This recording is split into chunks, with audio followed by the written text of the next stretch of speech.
We are all champagne bottles waiting to pop. We just need to figure out what type of temperature we're set in. We just need to figure out if we're being shaken too much. We need to figure out if we've dealt with the bubbles and we've let the bubbles settle, and that's part of the healing journey, so that when someone does shake you, they're not shaking you on top of somebody else just finished shaking you, because then you're bound to pop. Hello and welcome to another episode of the Reinvent Health podcast. Here we get to chat to some of the world's most interesting and influential people about everything to do with physical, mental, and spiritual well-being. If you want to make healthy changes and live a better life, you are in the right place. Please don't forget to rate, leave a review, and share with everyone who wants to live their best life. And now your host, Nikki Robertson. Welcome to the Reinvent Health podcast. In this episode, I chat with the highly accomplished South African actor and dancer Hungani Ndlovu, who's also director of MatrixMen, the first organization in South Africa that supports male survivors of sexual abuse. This episode is brought to you by my new book, Live Well and Thrive. In the book, you will find my tried and tested methods for making healthy life changes one step at a time, as well as a collection of recipes that break the diet rules. This really means that when you follow the plans laid out in the book, you'll never feel like you're on a diet. You'll have a ton of energy, improve your body composition, sleep better, and find your motivation to live well and thrive. Please don't forget to rate and review the show on Apple Podcast or Spotify or wherever you listen to your content.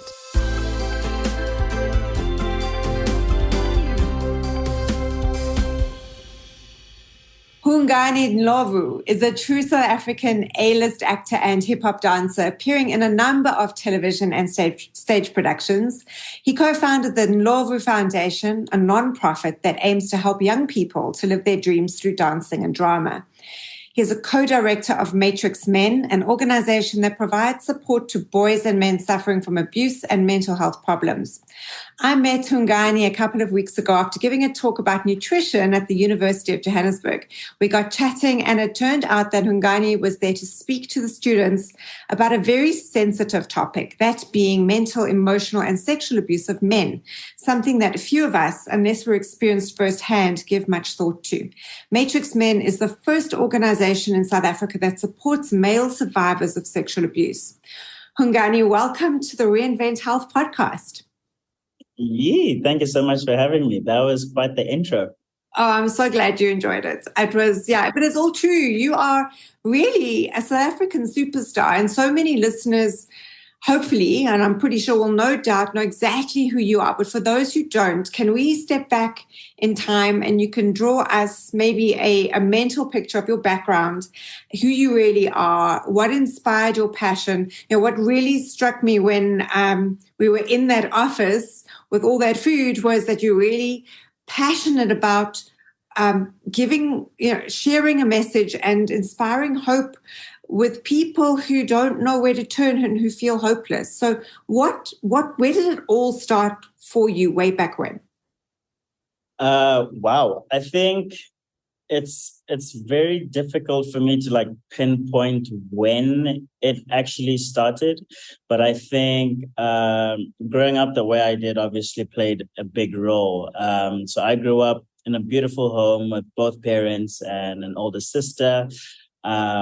Loving, kind, generous, more spoiled than anything, really. I'm the last born.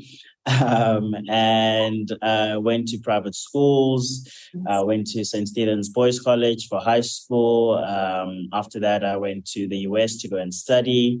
And then I came back to South Africa in 2015. And throughout all of this time, I've had my fair share of experiences. From being fondled by family members to a variety of other types of situations to eventually domestic violence in a romantic relationship.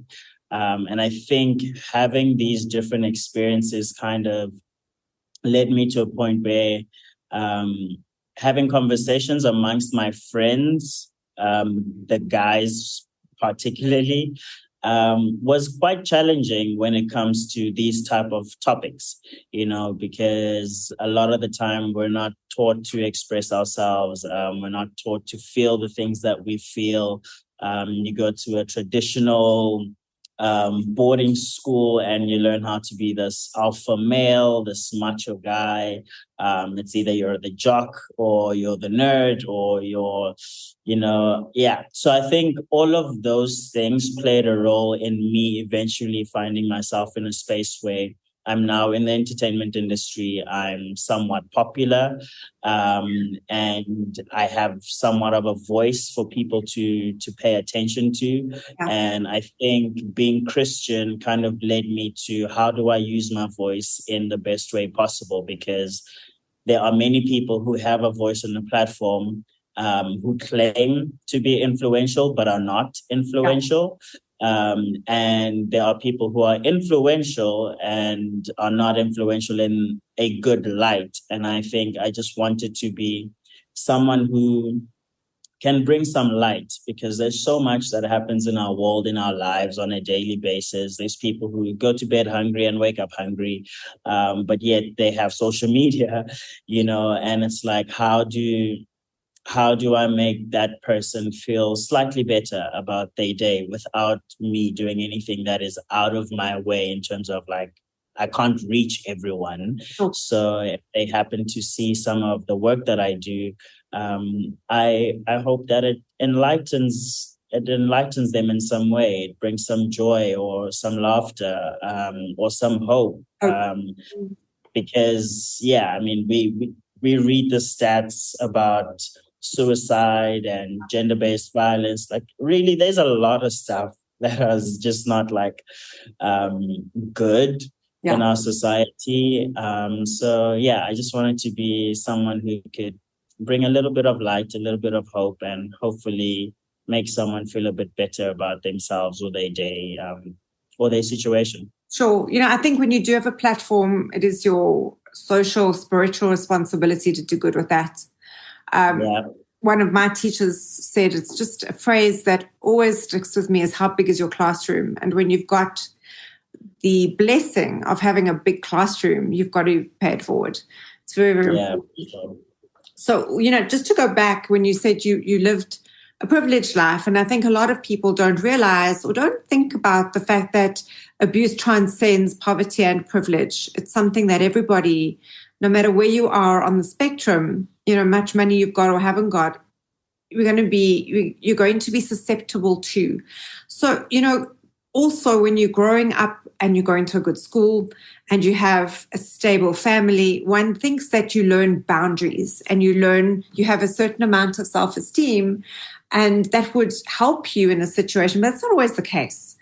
So, I think a lot of us are also taught to suck it up and don't say no to your teachers and have manners, and manners don't, you can have manners and boundaries, and kids aren't taught this. And this is fundamentally where things have to change. So, to what extent are you comfortable talking about where things started getting uncomfortable for you as a kid?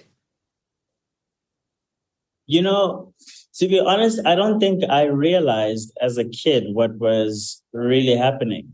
Yeah. I think at the time it was more just like going through life and whatever was happening at the time, especially because like some of the things that happened weren't with like older uncles or older aunts. It was like older cousins. Wow. So you would think that, oh, this is like playtime.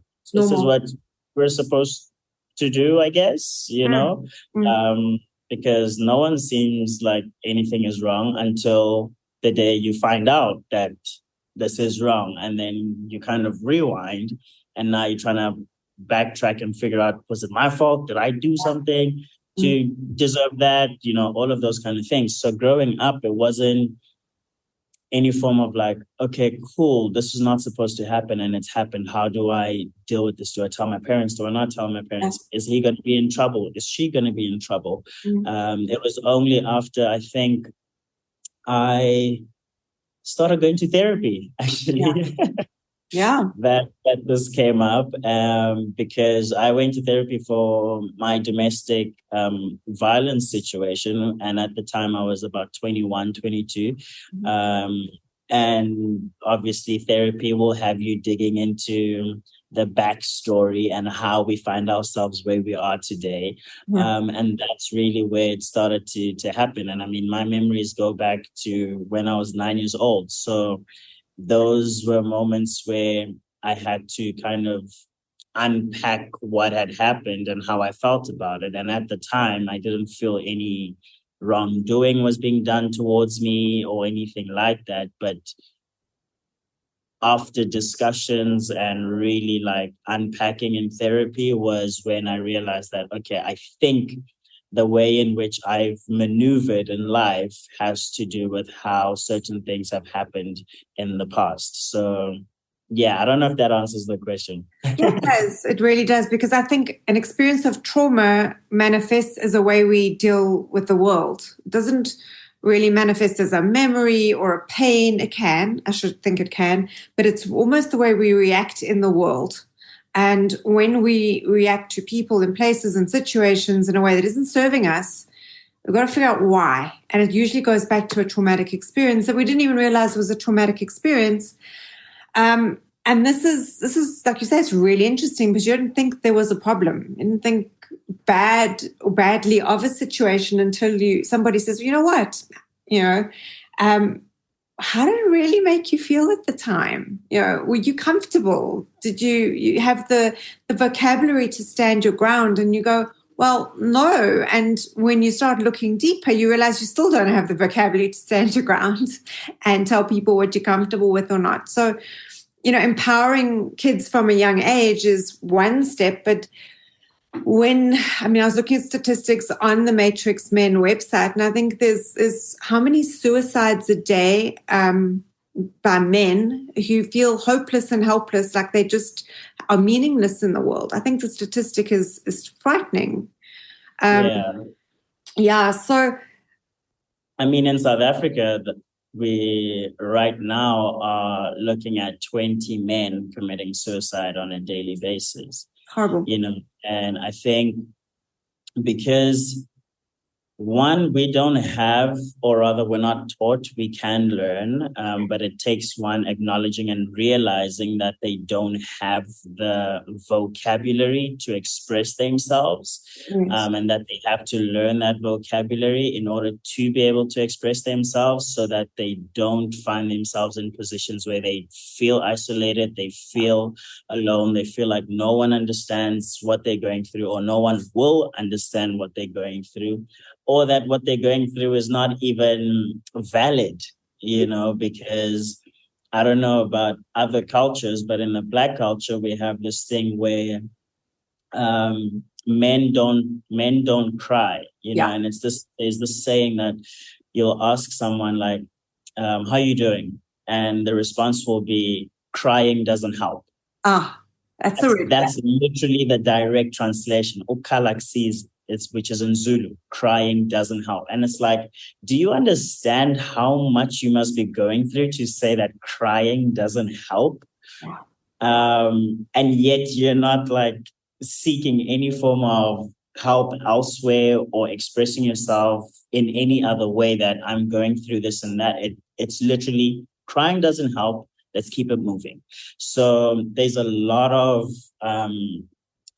men that definitely need to heal. And I think it starts from a young age, with the stats that we deal with. And now we're trying to gather our own stats just to update the stats, which basically state that about 44% of all boys in South Africa by the age of 18 would have experienced sexual abuse.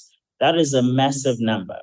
And that basically translates to the men in our country, and if we're looking at it from, even if we just take it from the 2000s, right? Prior to that, so many men were under the apartheid regime. How many of them have received help, whether from being the oppressor or not the oppressor. Like, there's people who were on the other side who experienced things that they weren't willing to experience. And then there's people on the other side who experienced things that they weren't willing to experience. And it's like, everybody needs help.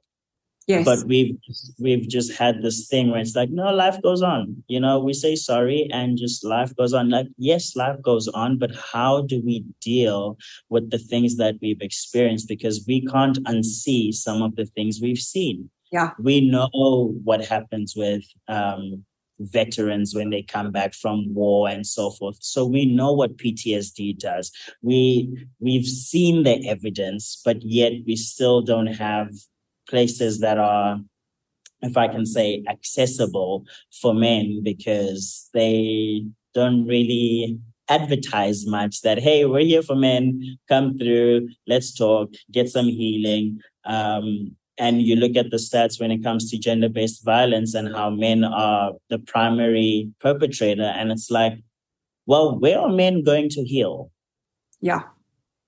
If we don't have almost like a reverse psychology method of dealing with this problem, then we're constantly dealing with the quote unquote victim being the women and the children. Yet we just expect to lock up these men. But if we can help them from a young age, yes, we can actually start to see maybe a change, if we try to do things differently. So I think that's just it. Like, we have to be able to teach men and boys how to communicate, because it's very difficult for an ordinary man to communicate. I mean, I'll give you an example.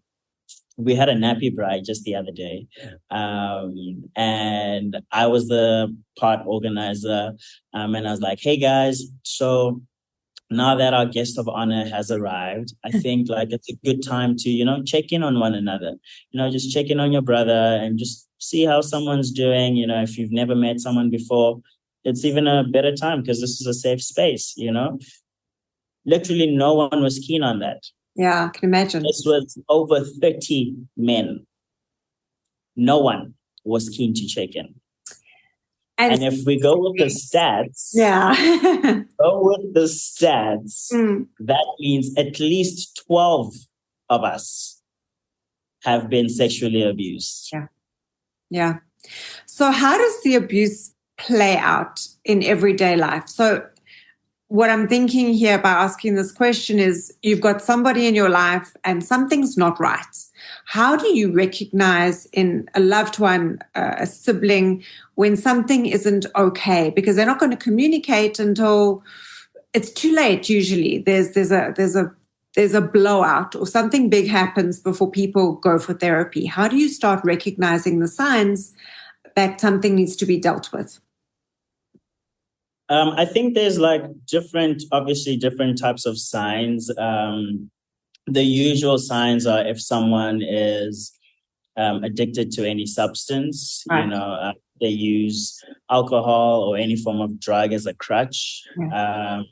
Some instances you have someone who's very snappy, someone who's prone to having like a short temper. For me, I find it's in the smaller things that we kind of label as someone's personality trait. All right. That actually stems from some form of hurt, some form of abandonment, some form of discomfort. Yeah. Because someone hasn't maybe identified that they respond to a particular thing in a certain way because of a past experience, they can't identify that as a trigger. Yeah. So if you don't know what your triggers are, now you just know that, I'm if you say something a bit left, like I'm gonna snap. And it's like, no, we need to unpack that a little bit, Sure. And I say this because that was my experience. Yeah. I mean, I wouldn't say I had a short temper, but I could like switch up on a person real quick and all of a sudden I'm like so grumpy. And I never understood it. For some reason, I thought maybe it's because I don't sleep a lot, like 4 or 5 hours of sleep and I'm good.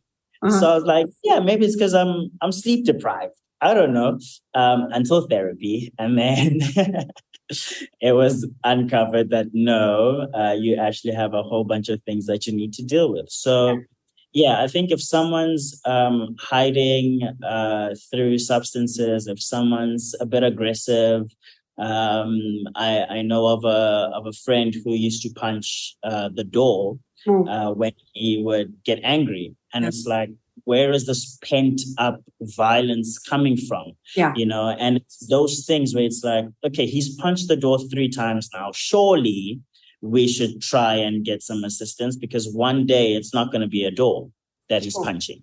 That's exactly. You know, so I think it's in that. Also, like when you meet someone, whether it's family, whether it's someone you get into a relationship with, you kind of, before we all get comfortable with each other, we see the best quote unquote version of that individual. Mm-hmm. And once we're comfortable with each other, that's when we kind of get to see the real person.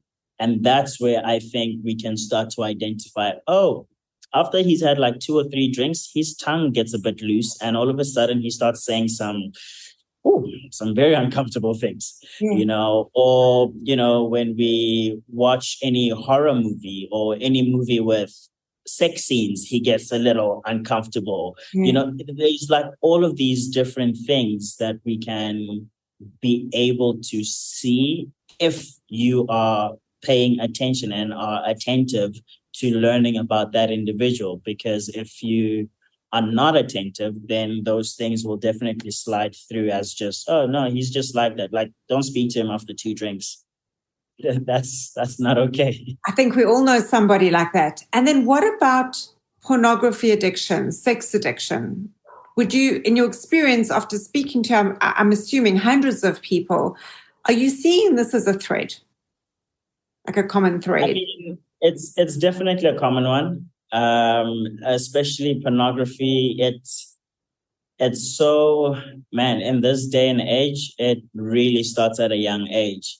I mean, I was introduced to pornography at the age of 13 when I got to high school. Yeah, sure. That wasn't even like me searching for it. It was just in the dorm room, in hostel, boarding school, and you're like hearing sounds and you're like, yo, what's going on, guys? And then you see this thing and then it just goes sideways.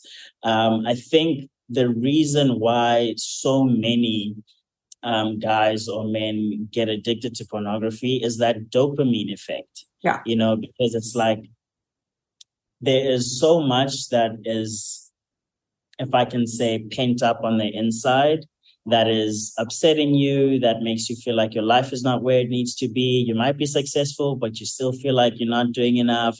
You might not have the body that you want to have. Like there's all of these things that are going on mentally. And then this happens to be the relief that you can have because it's something that you can control, so you think, and it's something that you can access whenever you want to, but yet you feel guilty and shameful when you're done. And that cycle continues because now that your dopamine spiked and it almost immediately dropped again, well, you need another hit, you know? So I think we've seen, I don't even know how many cases of pornography addiction. It's even to the point where someone can even say that I'm not addicted. I can stop anytime I want. And then you're like, okay, well then stop. You know, and then you realize that, okay, no, actually maybe there is something wrong and there's a void that one is trying to fill. Yeah, it's a very common one. I'll tell you that for sure. Yeah, you know, they say that addiction is the absence of connection. And if we're not comfortable connecting with each other and being vulnerable, then something's going to fill that void. And that's where these groups are so important, and being able to have a voice is so important because there's always going to be a Me Too that happened to Me Too. And, you know, Me Too did create the perception this was a woman's problem and only happened to women. And I think it is critically important to really get it out there. Who was it? Brendan Fraser, who famously joined the Me Too movement. And yeah, I think it's got to be more brought to the light that this is our problem as a community, as a worldwide community. This is happening to everybody. and it's not shameful because the person next to you has also been through these things. But who are the perpetrators in your experience? We think perhaps it's the PE teachers, or the priest. Those are the famous cases that hit the news, or the gymnastics coach. But it's women who are perpetrators as well. In your experience in talking with those people in your community, how many, I'm not asking for an exact number, but on average, is it women who are being the perpetrators as well? So it's definitely not as little as one would think when it comes to like the ratio of men versus women, if there was to be that type of illustration. Yeah. So the last piece of research that we worked with stated that, and I could get the numbers wrong, there was like a 2% difference where it was 31% of boys were perpetrated by men and 33.9% were perpetrated by women. Wow. And then I think it was 28% were perpetrated by both men and women. I'll get the stats to you just so that we can get the numbers right. But basically, what we're seeing is that the numbers are not off, because what we find is if you're a young boy actually, and your school teacher rapes you, you are a champion. Because why? You slept with the teacher. Okay. But that's rape, and if you just reverse the roles and you have a young girl who's raped by a male teacher, it's no championing of anything, so it's that double standard that we have in society, where it's like, he got with the older lady, so he's like, man, he's the guy. Yeah. Right? But she got with an older man and now he's a pedophile. But so is she, So I think because we have this double standard where we think because for the man to be aroused, it must mean that he's liking what's happening. Otherwise, he wouldn't be aroused. Mm-hmm. Then there's no way that a man can be raped or anything like that by a woman, because then why would he be aroused? Yes. But it's literally the science of the body. The body does what the body does. So I think once we can break away from double standards, that's when we'll be able to understand that this is a human problem that we have. I mean, even if we just take this away from rape and sexual abuse, we have men who have come to us because their mothers were burning them with oil or ashing out their cigarettes on their bodies, and they still have the scars. Yeah. It's insane what we hear, and you think to yourself that there's no way this happened to you. Like you're fabricating a story because of how graphic, how intense, how hectic some of these stories are. And I'm just glad that we have our own support structures to be able to debrief and stuff, because sometimes I leave a session and I'm just like, I don't know how this person is managing life, knowing that his mother, biological mother, did what she did to him, so it's a lot. I mean, we have cases where aunts, cousins, it's very much the playing field is the same, but because in society we have this lens of looking at women as not being able to be perpetrators because one, they are, if I could say, not as strong as a man. But we had a case a couple of years ago where there were 3 women who would get into a taxi with a gun and then take someone with them and then go do whatever they want to them and then leave them. Wow. I don't even know where those women ended up. Wow. Yeah. So, yeah. Yeah. So when you say you have to go through debriefing, what's going through my head is just listening to you. I'm going to need some debriefing after listening to this. Yes. But in all seriousness, when you work with people on a daily basis and you're holding a space for them, you're absorbing a lot of this emotion. You are sharing it with them. So What is it? What does your debriefing look like? Pretty much, it's like a check-in session on how you feel after your session.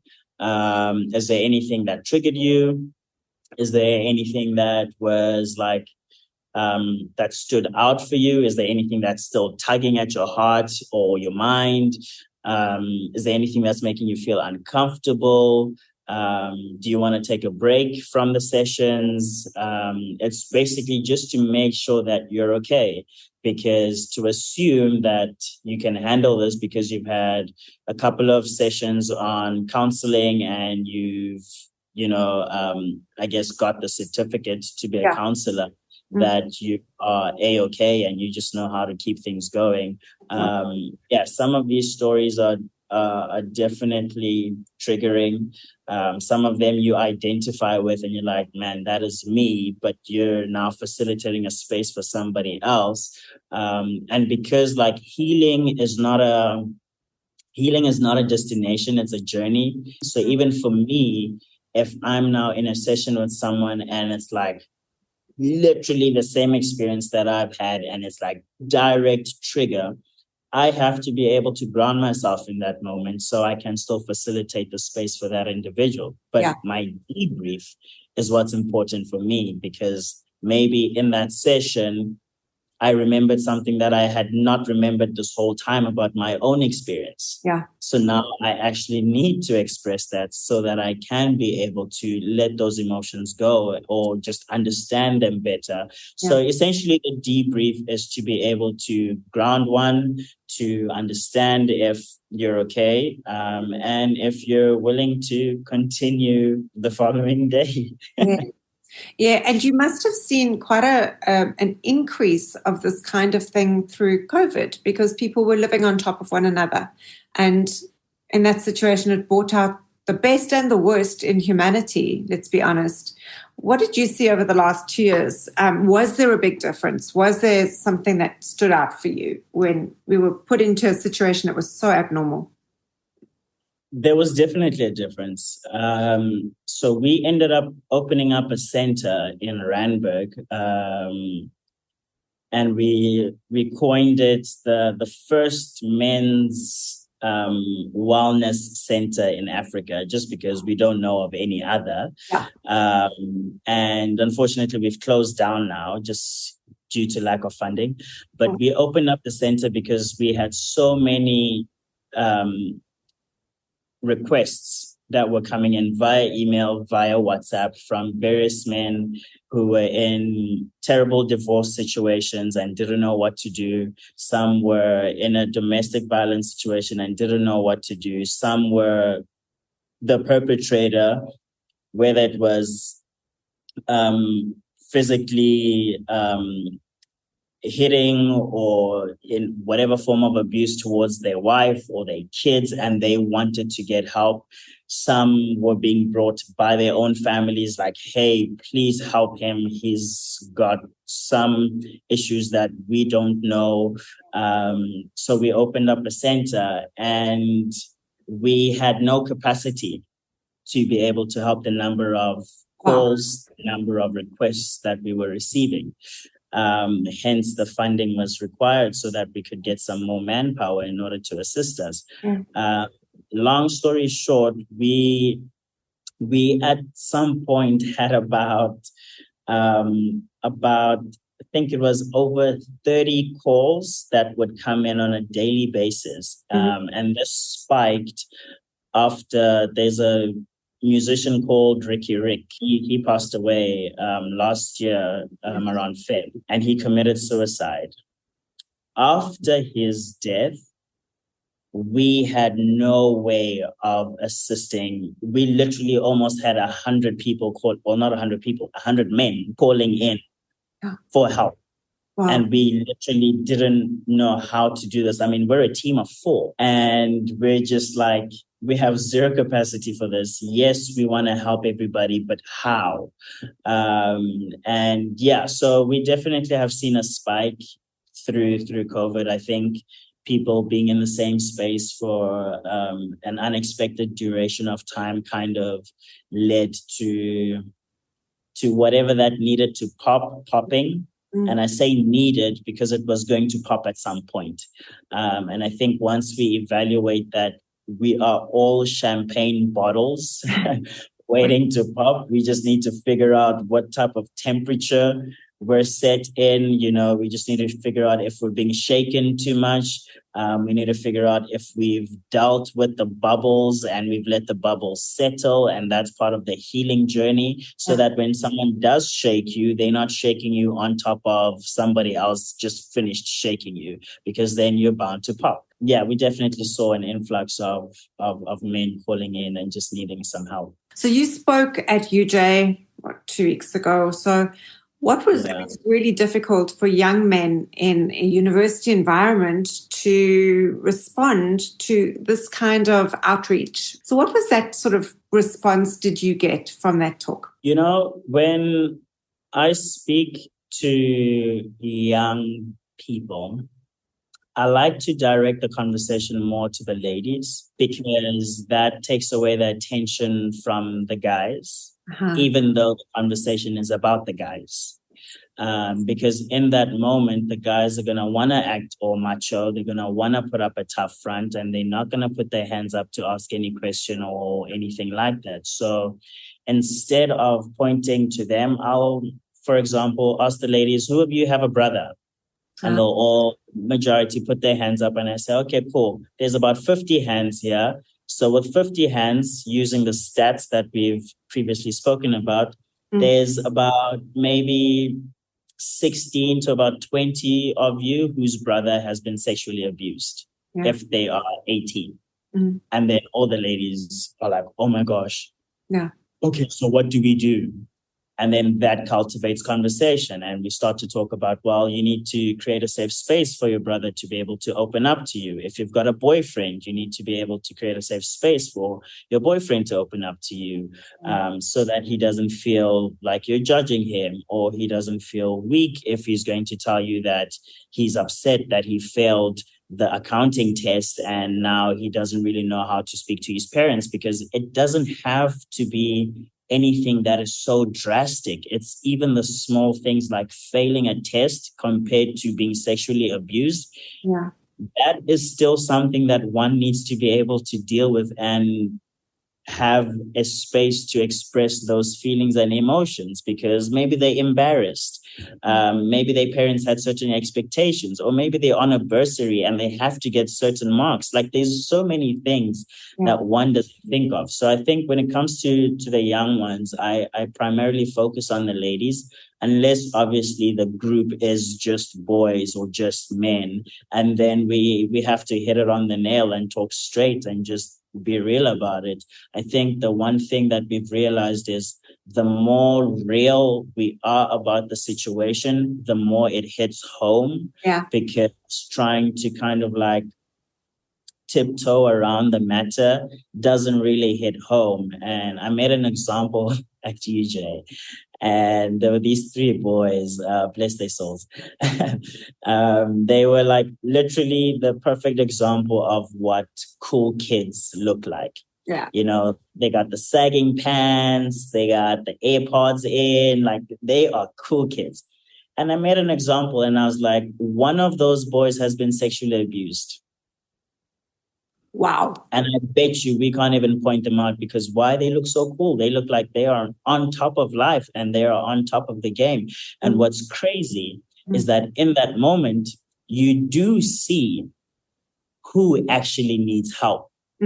Because it's almost as if they feel like people can see right through them. Like, yeah, you're the one. Wow. And it's in like the smallest of, body movements. Yeah.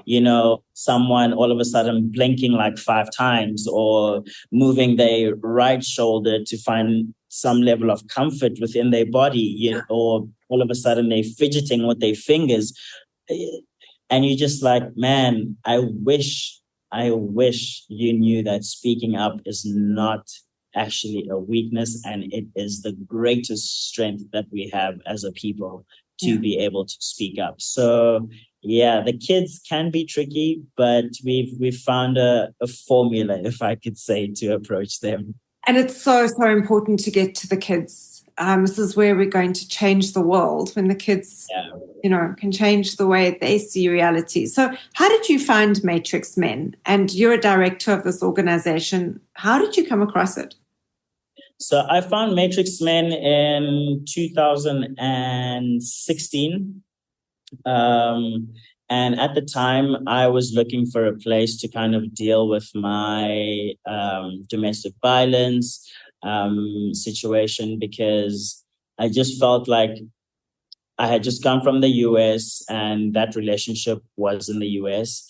And I just came home and I got straight into the grind. And whilst I was in the grind, I just felt like I'm not really sure who I am. And I'm in an industry that is very hectic, to say the least, very superficial, very pretentious. It's filled with exploitation, a whole bunch of things. And I just needed some help to kind of evaluate who I am, because I felt like I got lost in the domestic violence. And now I was identifying as this person who's a victim of the situation. And that's almost like what's on my forehead. I felt sorry for myself. It was just a whole bunch of stuff. So I was looking for a place and I Googled men's, what did I Google? It was men's mental health something. I don't remember, but it was men's mental health something. And a whole bunch of UK places came up, US places came up, and I reached out to them actually, asking if they had any organizations in South Africa that could help. The UK people responded, the US people didn't say anything. And then on like the third page of Google, I found MatrixMen. And I called Martin and I was like, hey man, can we meet up? This is who I am. This is what I've been through. And I just want to chat. And he was so willing. I think we met like 2 days later or something like that. And we met for a cup of coffee. And I told him my story. He told me his story. And I was like, oh my goodness. Wow. And at the time, he had been running MatrixMen for about, I think, 8 years. And I just wanted to firstly get some help for myself, but also be like the poster boy for men getting help. He joined a TV show called Scandal on ETV. I knew that I'm about to be popular because that show had about like 6 million people watching on any given night. So I'm like, Martin, I'll be the poster boy. I'll tell people this is where you can go to get help. And then literally like a month in of me being the poster boy, I was like, you know what? I actually feel like I can help a lot more because you need some help. And then I became co-director, and it's been me, Martin, and a few people have come and gone since then. But we've been together since 2016, and it's been a tough time, but there's been tremendous growth, but there's still a long way to go. There's still a long way to go. So what are you needing when you say there's a long way to go? What is needed to really take this up a notch? Support. Okay. Financial support, awareness. All type of support. Financial support is a great one because that can afford us to have a facility that men can come to and we can have our sessions there. We have a space now that we're co-sharing with another organization, but support through people sharing the information that we put out there, support through people being willing to change the narrative that we have as a society about what a weak man is, and support from all of our, if I can say, women and children focused organizations, because we're fighting the same battle.